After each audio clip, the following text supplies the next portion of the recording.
עם בועז. אני פה באה, רק רציתי להגיד אם את הרבה יותר פסימית בסרטון הזה מאשר בקודם, זה לא יאמן. כן. גם שם היא הייתה די פסימית. כן, כן, כי זאת מרווה, אבל פה היא הרבה יותר פסימית. זה מצלם עכשיו. אני באמת על זה שונה, הוא עובר אותה עם האפרו שלו.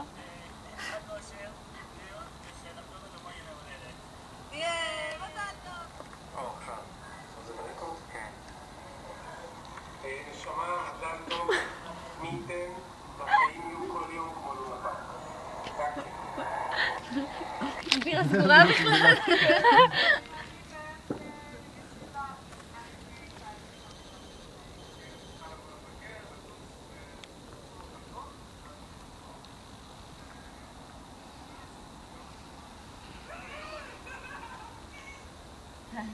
הדודים באוסטרליה. חמודים, יאללה. איתן כזה חמוד, פשוט מסתכל על ירום, ועושה מה שהיא עושה. כן. זה גלוי.